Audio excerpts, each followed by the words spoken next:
The truth is your reign's going to be measured by what you leave behind, not necessarily by what you're doing right now. My name is Dr. Martin Williams, and really in my mind, I'm talking about this King's Code because I'm here to make sure that people discover, develop, deploy who they are. And they can go into life without losing themselves in life. So in this session, what we want to talk about and really focus on, you got your notebook? Okay, good. What we want to focus on is helping you discover why control kills legacy.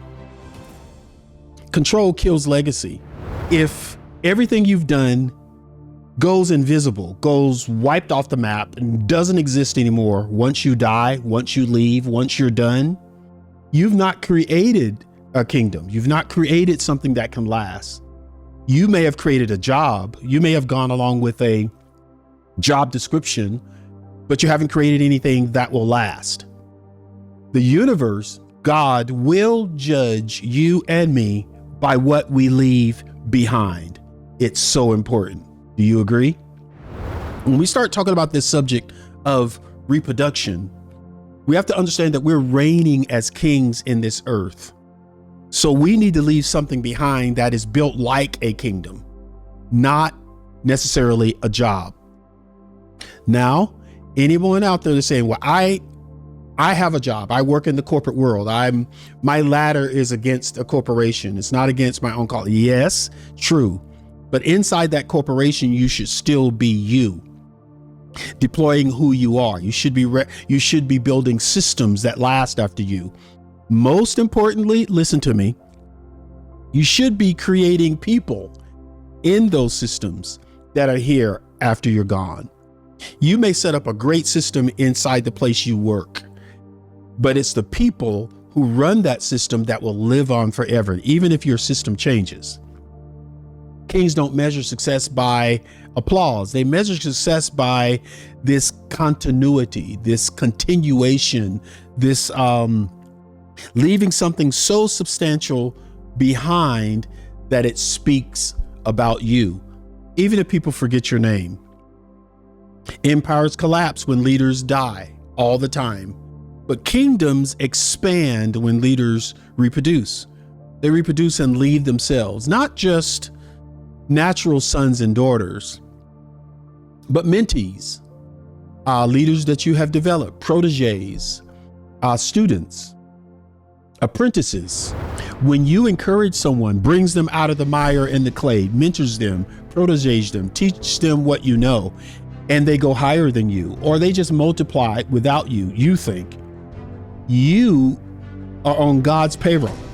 That's how you get paid, not by gatekeeping, not by keeping people around you and keeping them dumb, stupid, uninformed, untrained, unrecognized. We cannot have an ego. Ego will destroy your legacy of reproduction. And yes, I was told that by a very wise man over 30 years ago. Martin, don't be a gatekeeper.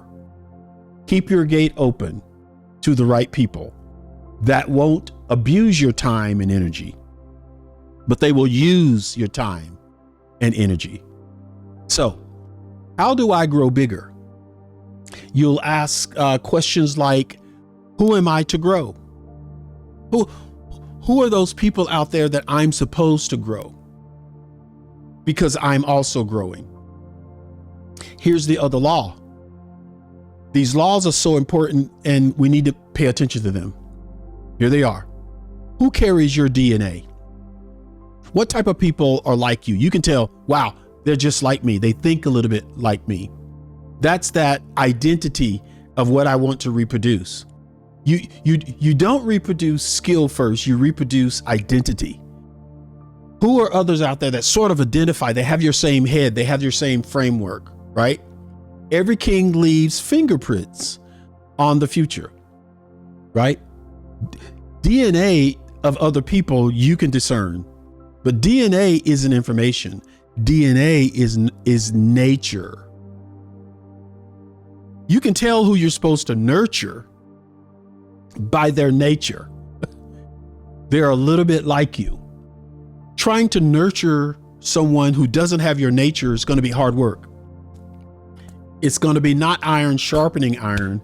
It's going to be iron fighting iron, because they think differently. Their gifts and skills are different from yours. They absorb how you think. They absorb how you make decisions, how you lead, how you respond under pressure. And sometimes it takes people who are a little bit like you to be able to do so. That's what's important. There's another danger, or there is a danger that can come out of this. You can have followers who admire you, but you would never raise heirs in them because they don't resemble you. Did you hear what I said? You can have followers. They admire you, but they're not like you, so they won't resemble you. They won't be sort of like a mirror, right? Followers in your life, they applaud, right? But heirs carry your culture. The heirs around you may not be applauding all the time. They are watching, they're learning, they're putting your practices into the practices of their life. Here's my question to you. Think about this question for a bit. Who thinks like you when you're not in the room? Wow. Okay. This is important. This is important. This is important. Write this one down. Who thinks like you when you're not in the room? They may be forward in front of you. They may be a bit behind you. They may be out here but you're like, wow, they're asking the same questions I would ask if I were there.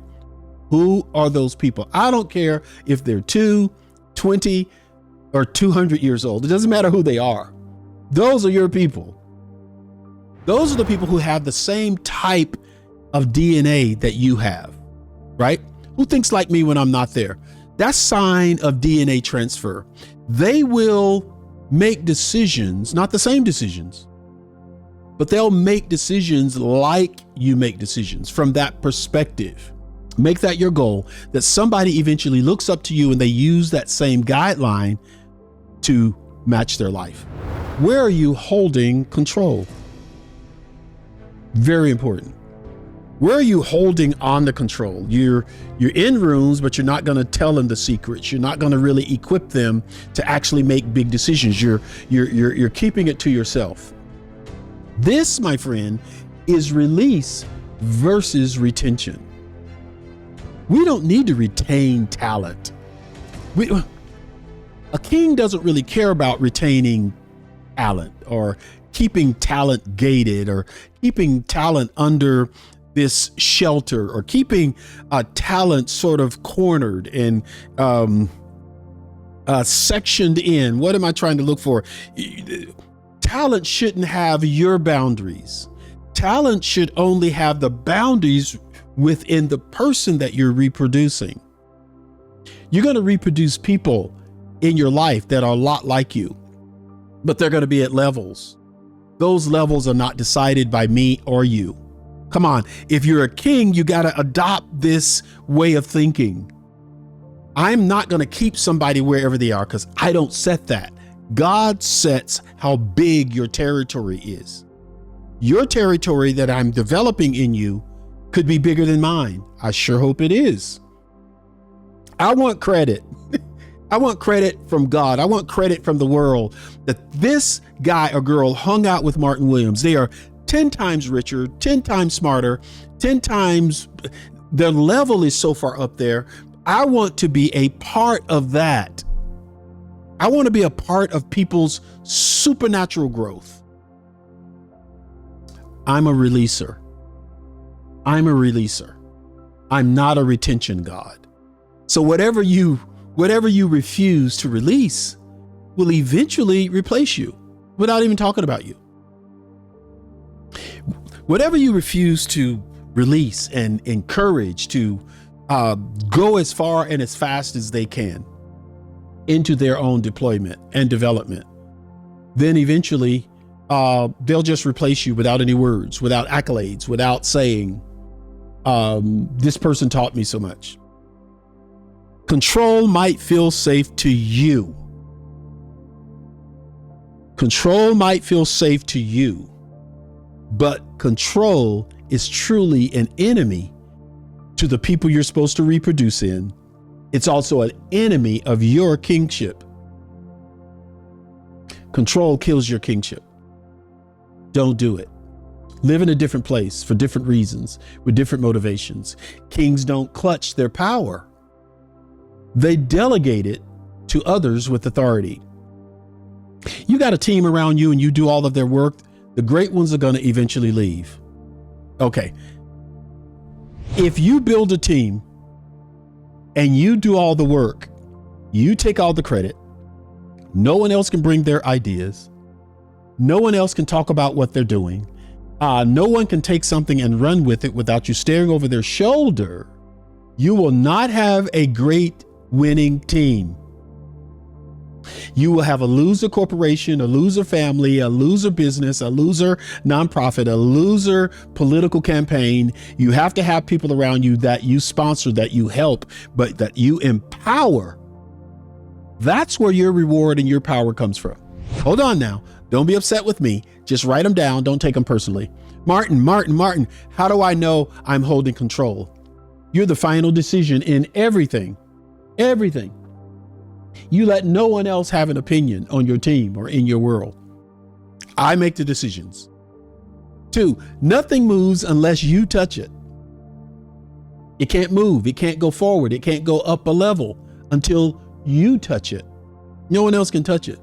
Number 3, you say they're not ready, but never train them to get ready. You say he's not ready to handle this. She's not prepared for this. They're not prepared for this because you've not prepared them on purpose and for purpose, in purpose.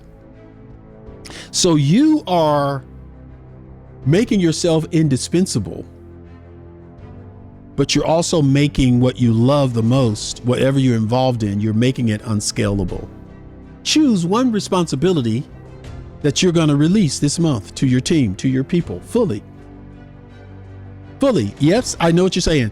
I'm going to have to train them. They're going to have to know exactly how to do it. They're going to have my contacts. They're going to have my process. They're going to have my systematic ways of making things.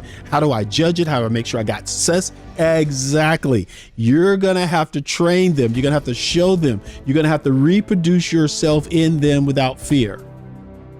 Right? Choose one responsibility that you're going to release this month to someone other than you. Subscribe to this channel and watch the next video.